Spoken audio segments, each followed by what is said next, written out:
Good morning, good afternoon, good evening, good whatever time it is, wherever you are. I am Aneesh de Vos, and apart from our very amazing guest, we have the most fabulous, looking rather saucy in a summer shirt today, David Buckler. David! Hello, everyone. Hello, Anish.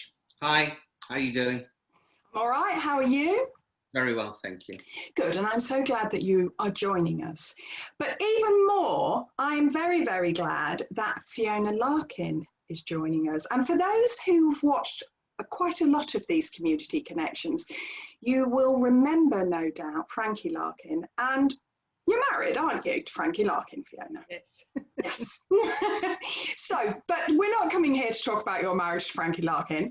We've come here today to talk about the fact that, Fiona, you trained as a teacher 25 years ago, but since then, no, you didn't train as a teacher 25 years ago. You were a teacher. You trained as a teacher, and 25 years ago, you changed tack, didn't you? And began helping to develop an approach for behavioural support. And that approach is called, and I really must get this pronunciation right, Custtad, as opposed to custard. Correct. Right, I did it. Well done. Well, thank you very much. I'm going to get a star for that one. And so tell us, what is it? What does it do? And how can that reflect in behavioural support? Well, behavioural support is just the area of education that I have ended up in. So first of all in Glasgow City Council, and then in South Lanarkshire Council. So that's the local authority that I work for, and Custtad is an approach that has been adopted by South Lanarkshire, and they have put money and resources and time into allowing us to develop that approach over the last 25 years. So I think at the moment we are the only local council to be doing that, and one of the reasons that it stayed very small is because we've always wanted to be able to maintain the integrity of the approach, and it's a top-down whole school approach, and it would probably change the ethos in a school if a school adopted using a Custtad room. So the Custtad is an acronym for Combined Use of Sand Trays and Talk and Draw, and it's actually been developed by a woman called Sheila Cameron, who worked for a long time in Glasgow City Council, and when schools that were termed for emotional and behavioural difficulties, she worked in one of those, Greenview, which is in the East End of Glasgow, and that's where I ended up, and subsequently then trained with Sheila and with some other members of staff to use Custtad. So it's not very widespread, but it's been very successfully used in South Lanarkshire over that time. I actually would imagine that I've seen well over 1,000 children over that time, and I suppose if you add on all the other children that have been seen by colleagues, that's quite a number. And luckily, most of those children do not go on to need any further support. So in our behaviour support system, Custtad is a really valued approach. So yes, I've been just really privileged to be part of that over time. So yes, I love it. And I would say that where I am now is like in my own life, or looking forward to anything else that I do next, including the residential that I know we're going to talk about. We are. I think the things that I've learned in Custtad have actually shaped some of the things that I want to be able to go on and do, and they've definitely shaped how I've looked at my own journey in life. So yeah. I mean, I'm intrigued by it. I really am. Until I met you, Fiona, I knew nothing about it. David, did you know anything about it until I pinged over the website? No, I checked the website out. I'm fascinated. I knew nothing, I'm ashamed to say. Yeah. And there are, you know, on this specific website, which we will put the details down in the resources, the one that really kicked out to me was the penguin, because you use little toys, don't you? Little figurines and things within this work, don't you? And there it is, this penguin tiny little penguin toy balancing on an orange. And you know what? I looked at that and I thought, oh my God, that speaks to me personally. I definitely feel like a penguin at the moment, can't quite fly, balancing on this bloody orange. Mm-hmm. And then it's got about balancing the request to be good. Mm-hmm. How often do we bloody well tell these kids, you've got to be good? Well, what's good? Mm-hmm. Can we just expand on that before I rant? Well, well, balancing the request to be good was Sheila Cameron's first book about Custtad, which I know that she would preface now with saying that was really her story to creating Custtad as it is now. Right. So that book was really the journey of what happened in Greenview. But essentially Custtad, which again, going back to the acronym, is combined use of sand trays and talk and draw. So there are two main procedures in the room, which I will tell you about, but I will first of all say a couple of really important things about Custtad are that, first of all, Custtad is an invitation to a child to come to the room. So Custtad is never used as with any kind of reward, persuasion, encouragement, or anything else that might be anything other than a kind of straightforward invitation of, there is a room that's been specially set up for children. If you would like to have a turn of this room, if you'd like to come and check it out, you can do so. And even if a child declines that offer and doesn't want to do that, we would still consider that to be an important part of the Custtad invitation, because that, for all we know, that might be the first time that that child has made a decision that has been respected. And we leave the door open for them to come at a later time if they should want to. But I have to say, hardly any children ever refuse the invitation to a Custtad room, and even fewer children ever decide not to use a Custtad room once they've seen it. So the first thing that would happen when a child walks into a Custtad room is that they would see an environment which has been created, and this is the really important part of Custtad and about the residential, is that it's about creating the conditions which are conducive to sharing emotional concerns if you choose to do so. So the idea of the room is that you present something that is attractive, that's well ordered, and that children will want to be in, because the idea is that within that space they are then able to explore some of the things that they might want to talk to if they choose to talk to you. So some people would say, like, are you creating a safe space? And no, we're not, because we wouldn't make any wild claims. So we wouldn't be saying that you can create a safe space or that you can make somebody feel safe. But what we can do is we can create the conditions of the environment that would encourage all of that. So when a child comes into the room and they accept the invitation to use a Custtad room, there are two procedures. So the first one is talk and draw, which is done at a big main desk, and that is the part of the Custtad approach, which is actually about okay, so let's get down to business. Is there anything that actually needs sorted out? Is there anything, when I say, is there anything that's important for me to get to know you better? Can you tell me anything about that? Or do you want to tell me anything that will help me to get to know you better? Then a child then has a chance to actually bring the thing that is most important to them, that would be at the front of their mind, that would be the thing that was important in that present moment. And that, therefore, is the most important thing for that child to talk about. So over the years, you can imagine there are a huge array of things that children will talk about. And from what would appear to be, from an outsider looking in, a fairly simple thing could be shared. That doesn't mean that it's not of very high importance, but there could be a very simple thing shared. There could also be something extremely serious shared. If something extremely serious is shared that you would consider to come under child protection, then we have all the procedures in place to deal with that. And actually it's very easily done, because once you have a talk and draw which has the exact words of the child and which has a picture from the child, then it's actually very easy to take that forward. But essentially talk and draw is the talking part. So it's using the conscious mind. It's maybe about reframing things that they're thinking about. It's maybe about thinking, okay, so is there something here that us adults can actually help resolve? Can we follow through in this, and can we get something sorted out for you? In which case the child then has the experience of speaking to a trusted adult and knowing that that adult is reliable and will actually follow through and sort something out, and that they've understood that actually the way to do that is to talk about it. The way to express that is to be able to have somebody you can actually talk to.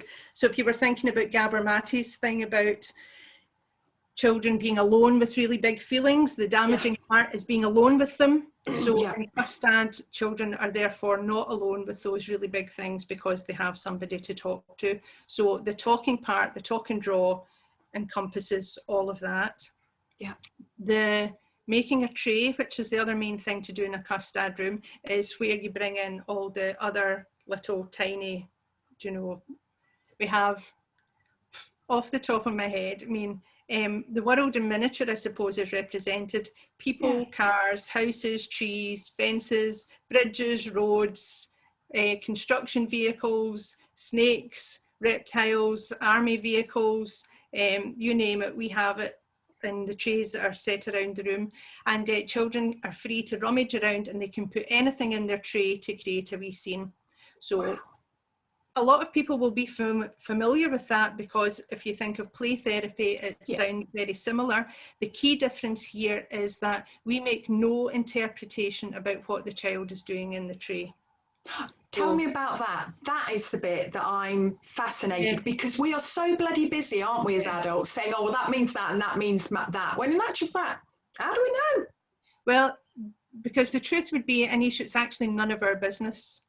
So the child is in the Custtad room, and we know, and we maybe have more information now about why it works, but we know that doing something creative is helpful for people. It's helpful in a whole lot of ways. So when I watch a child making a tray, what I will see is that their breathing changes, they begin to slow down, they start maybe singing a little bit, they chat to themselves, they get comfortable on their stool or on the chair, and it might, most of the time it might as well be that I'm not there. I could be invisible, but obviously I still kind of hold a presence, or a Custtad worker would still hold a presence that was somewhere between being invisible and being invasive in any way. So you don't join in with them creating these scenes, you witness it? Yeah, we're just there to witness it.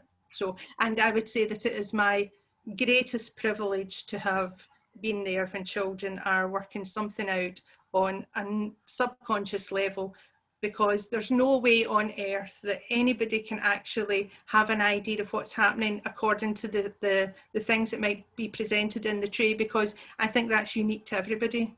So there are times that I will see things used over and over again with many children, and possibly there's some kind of significance, or there's some cultural, perhaps significance, but in actual fact we mostly view it as actually it's not our business. If a child can work something out in the tray and they come for maybe 4 to 6 visits over time, the appearance of the tray might change, but essentially I'm actually just privileged to be in their company when they're actually making their tray.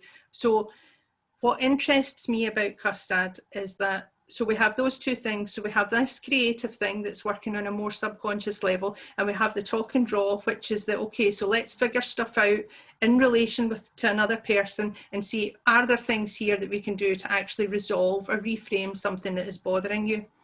And what I've noticed over years is that, well, what I began to notice was if a child talks about something that is troubling them and you get that resolved, then funnily enough, maybe bedwetting clears up, a rash clears up, you know, there's some kind of physical bonus, if you like. There's something that happens which means that you think, okay, so something more has gone on there, do you know? Yes. We've also had some children that have come and don't share very much at talk and draw, but they're completely purposeful and intent on what they're doing while they're working in the tray.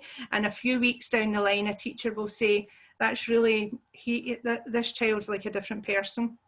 There's something more settled. So I can't necessarily put my finger on what the difference is. I may well have observed things over that time, but and Sheila would say none of that matters. What matters is is the child more settled? Are they feeling any better? Have we managed to resolve anything? Because the thrust would always be towards sharing information, which then we can help resolve in some way, even if that would just be in reframing something. So for myself, I've found the movement between, okay, so you resolve something bodily and all of a sudden something emotional feels different, or some way of framing something feels different to you, and other times you frame something or you talk about something and something physical resolves. So I've always been interested, like as in forever, been interested in how those two things, like how does that work? How do we move between those two things? I'm fascinated by that, and that was the reason why I then trained to do craniosacral work, because I suppose my own story would be that I'm not particularly well connected to my body. So I would try and work things out with my head, and I would find connecting with my body much more difficult. So I wanted to know, okay, so how does anything that's to do with healing in some sense work? Do you know, going from, do you know, how are those two things connected? And I kind of make a joke, except I don't know if it's that funny. Try it. Everything that I really, really, really needed to know in life, I think I've learned in the decade after I've needed to know it. Oh yeah, you knew that.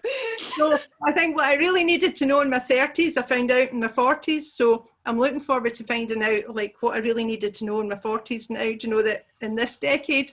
So so yeah, so I found it.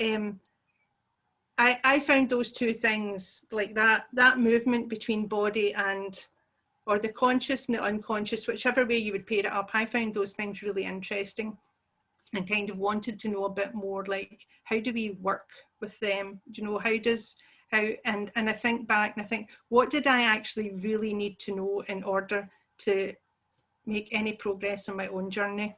So I think that's where I think I've moved from just wanting to do Custtad to now wanting to do something else.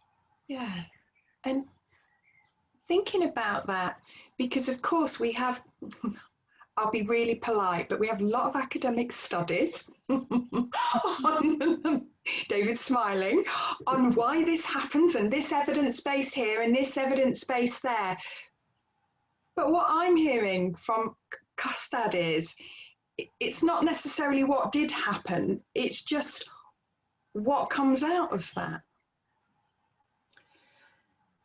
Well, yes, I suppose, Aneesh, I think several things that are related to that. One of them is that everybody has their own story to tell. Everybody's own story is unique, and it's held in your body, and it started at the very beginning when your body first began to form. So your story is this kind of network, or this, I mean, it's dynamic, it's moving all the time, it's never still. So there is this story that's built up of all the experiences that you've had over your whole lifetime, as your body records absolutely everything that's happening from every sense that you have, and holds on to the things that for some reason have been significant to you.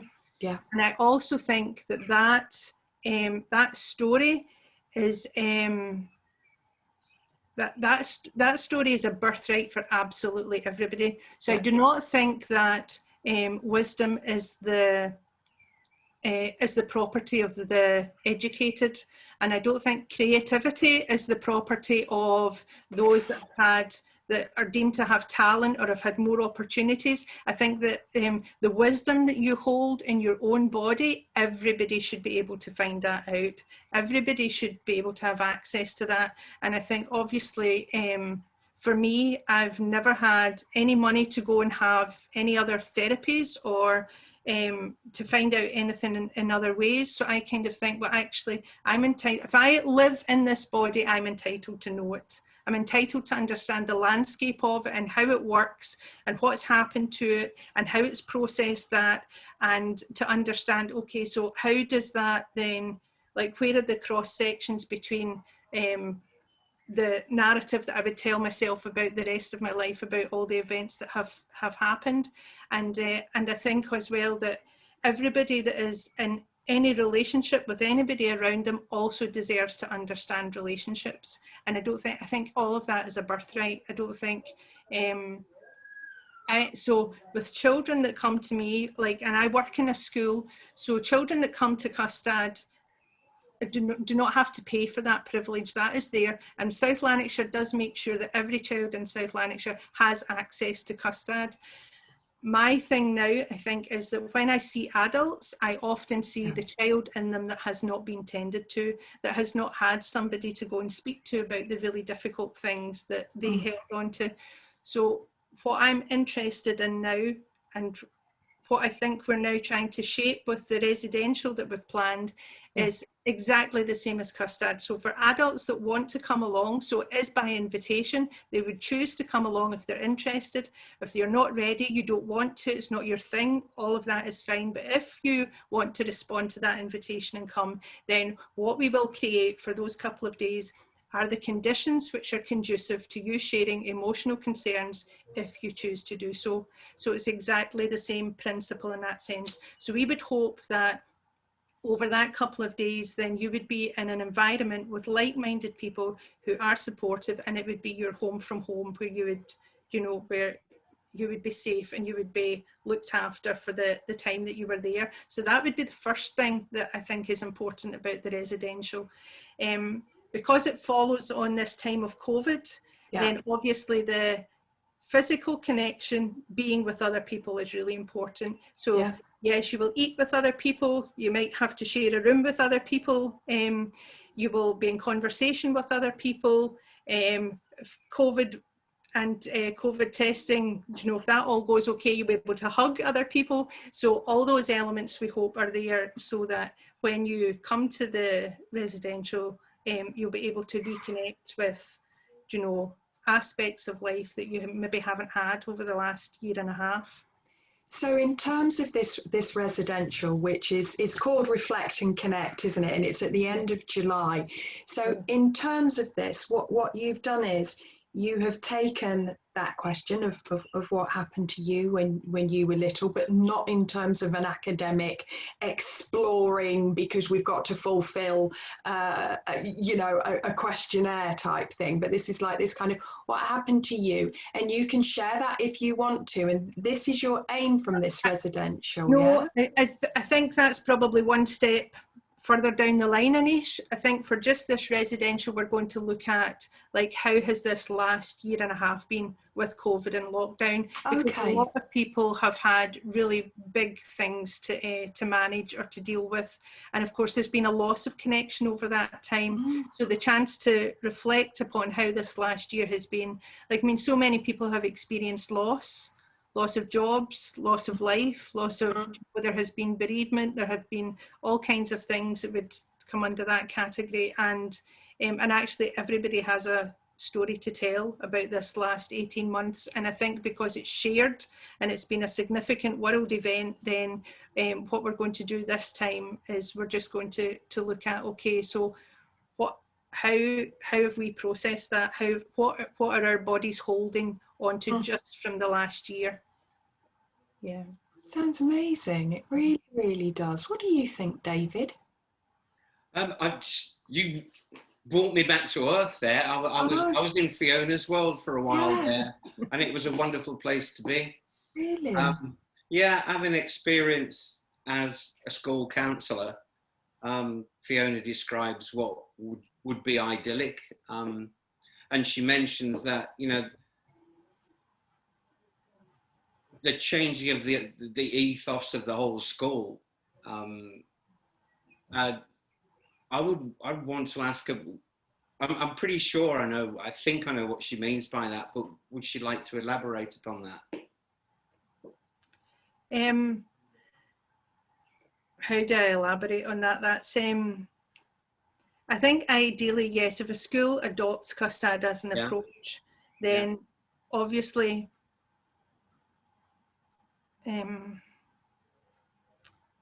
that's actually really hard to answer, David, but not because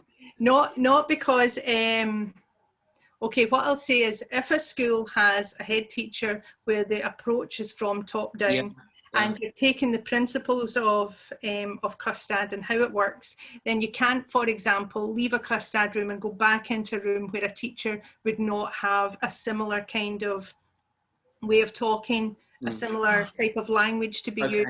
So it would, I think it would affect the school in terms of, definitely in terms of language used throughout the school, definitely in terms of attitude of thinking, right, okay, so if somebody is unsettled, then actually what's going on with that, what's behind that. So in those kind of ways, a Custtad school, where they have the room in use a lot, would probably, so I'm trying to think, is there an example? So an example would be if I saw a child a couple of years ago where it became apparent from what happened in the room that it would be really helpful if that child stayed with the teacher that they had a relationship with on to the next year. So when we shared that with the school and we thought about the things that were involved in that decision, that school bent over backwards, moving around their numbers and figuring out with the teachers, had a conversation with the teachers to make sure that that child stayed with the person that they had the best relationship with. So in that sense, you would be looking to take really seriously whatever the child brought up. So a Custtad school would be expected to respond in a way that would keep the principles of Custtad there. I'm delighted to hear that. It's not my experience. The naughty people were sent to me, and then when they got back to the classroom, they were still naughty. But I'm talking about secondary schools. Yes. And the counsellor, well, I felt like an alien within the school environment, and it's almost, I was working in a different domain. So it's a real pleasure to hear what you just said. Well, one of the interesting things, David, is that that with Custtad, of course, because you're in the school, that means that you're not just sending the children along who would in the past have been thrown a chair or been deemed like unsettled to an extent it was disturbing everybody else, so therefore they need something.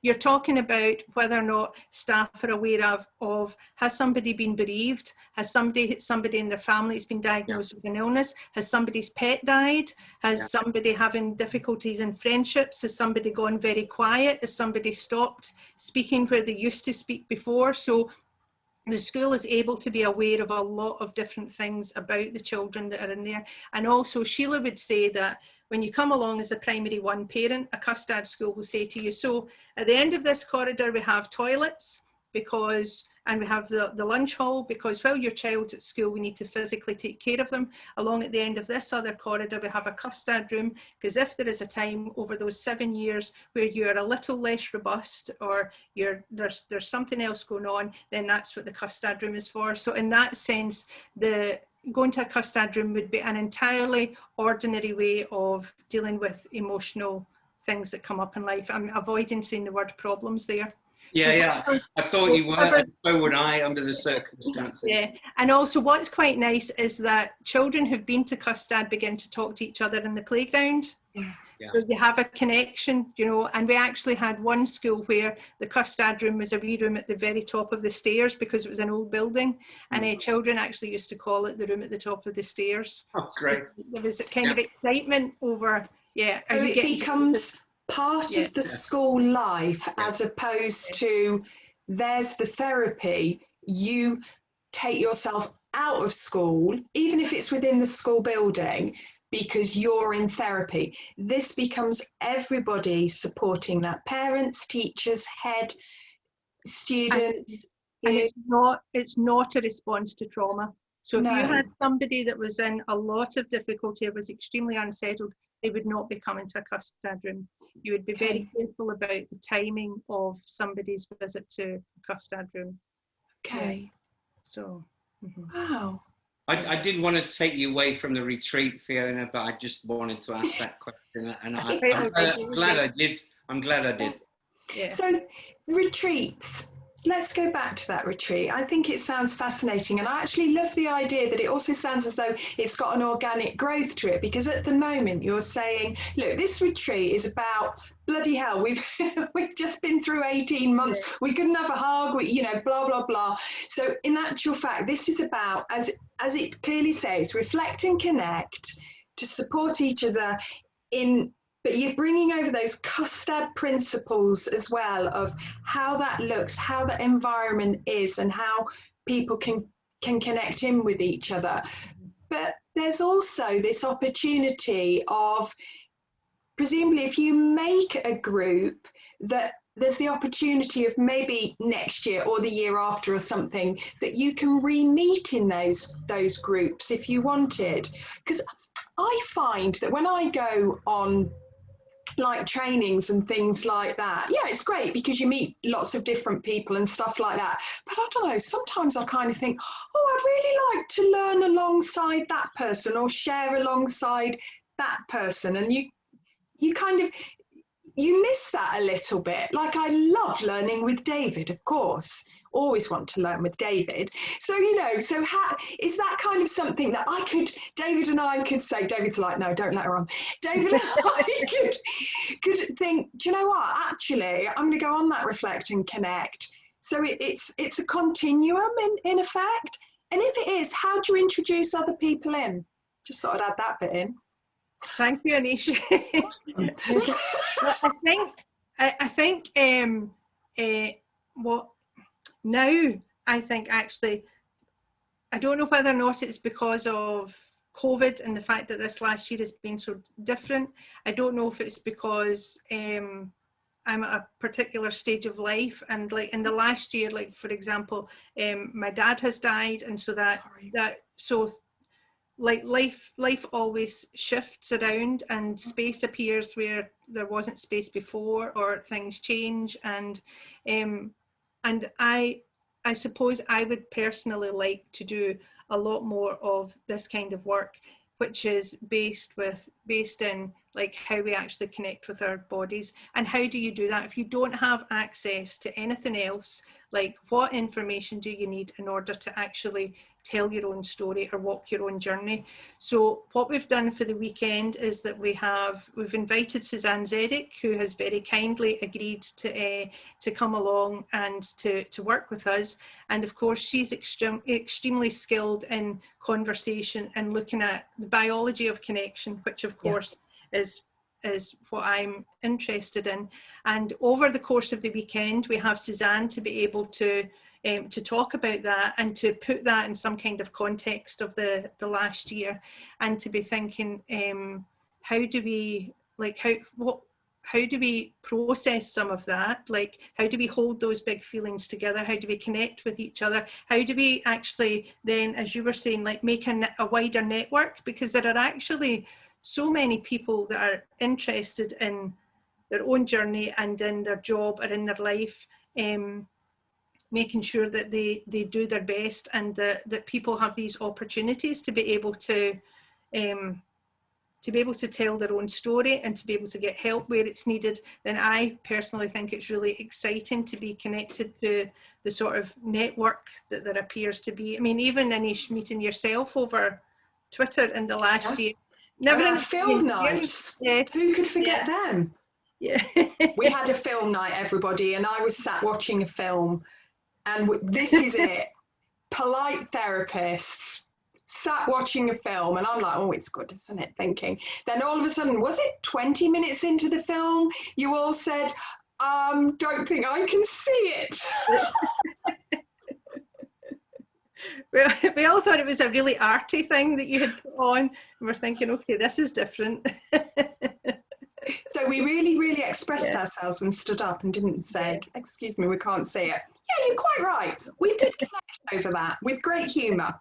Well, I didn't honestly think that like social media would be a way to connect with people. I suppose before COVID, it wouldn't have been in my world in the same way. But in actual fact, I'm really delighted. I've made some very good connections, very good friendships in the last year.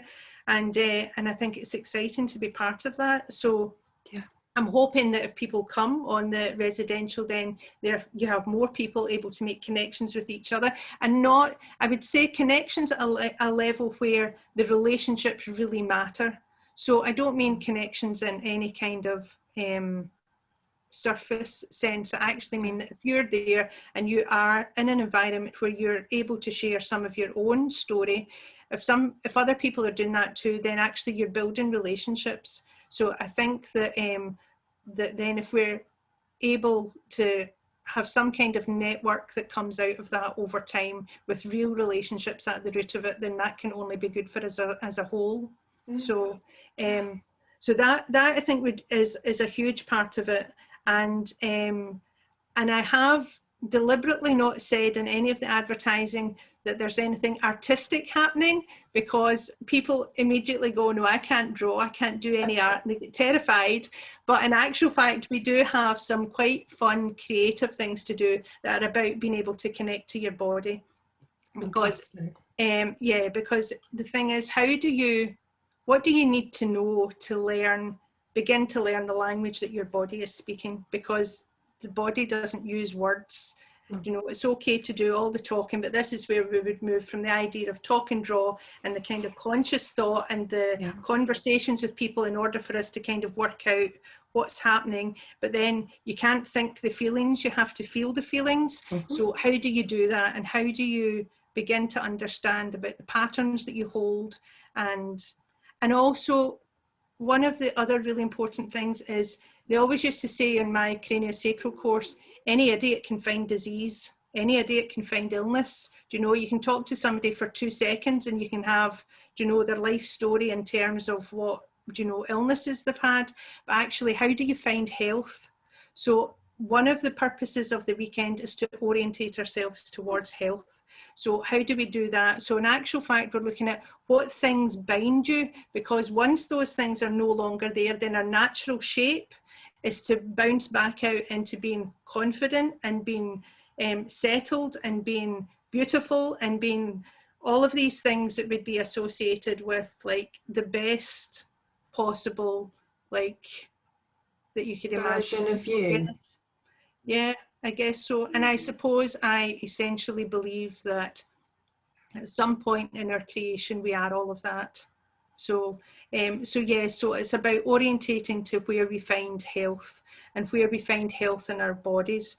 And if we're actually then able to let go of some of the difficult stuff, then that area of health is going to be more supportive, and it's going to, of course, kind of correlate with our window of tolerance, isn't it? Yeah, of being able to, like, of our nervous system, like, actually being more settled, and we will swing more easily in and out of the different emotions that we're free to have without actually feeling, you know, that we're outside that window of tolerance. So we have quite a few ideas of like how to begin to get people to think of these things.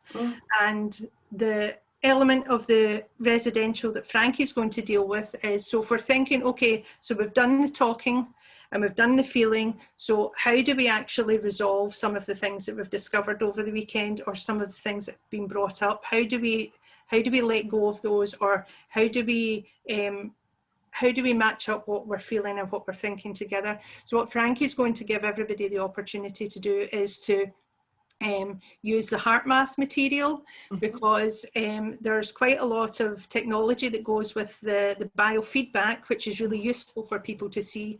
But essentially, working with the heart means that we are then able to put the body in the best possible position to be able to access the unconscious and to be able to resolve some of these things that we bring up. So Frankie's going to give everybody the opportunity to actually try the heart math technology, but we'll also teach the heart focused breathing, because what we know about from heart math is that the heart, being the first major organ to form when we're, you know, just beginning to grow at the start of life, it's the heart that actually regulates the nervous system. So with the heart focused breathing, what we're going to do is we're going to use that over the couple of days, so that when people leave the residential, they're actually going away with things that they can do and things that they understand that they can do in order to begin to unpack their own journey a little bit. And then what we would hope, Aneesh, is that we have more retreats or more residentials and more things to run, because if people have begun to be, as Suzanne would say, curious about, okay, so what is my story? I had this narrative, but actually there could be more to it than that. If I begin to understand the story that my body is telling me, am I curious enough or brave enough to be able to look at what that is?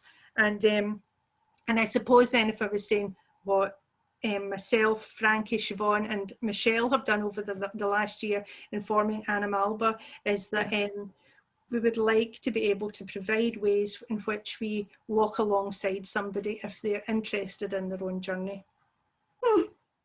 Well, I don't know about you, David. I want to go on retreat. Yeah, me too. I thought more than once about going on this one, and then, like yourself, a few things got in the way. Maybe up and coming. Yeah, definitely. And sounds like they will be. Yeah, sure. You know what? We say it every time, and I literally am a stuck record, but I sit in these conversations. One, I think, God, I wish we had more time. And two, I always learn something new. And I absolutely love what you've said about Custtad. And because I did say Custtad before we came on air. So I absolutely love what you've said about it. And there's just something in there for me that just feels actually incredibly gentle and non-intrusive. I know I do go on little rants about academia and evidence-based and let's see what's going on, but sometimes it's just really nice to accept that, yes, something went on, and in actual fact, that kid, that person, that little kid inside the big person just feels calmer. Does it really matter why? It just worked. And I just, I love the idea of it. So, but we're running out of time. David, do your thing, talk us out, thank this amazing woman, book your course, everybody, book the retreat. Yeah, and go and have a look at the website, by all means. It's fascinating, and it's quite beautiful too, I might add. So it's been a pleasure, Fiona, an absolute pleasure. It's been fascinating and very informative, and I thank you very much indeed. You're more than welcome. It was a pleasure to talk to both of you. Oh, great. Thank you. And everyone out there, take good care of yourselves, and see you soon. Bye-bye. Thank you. Bye-bye. Bye.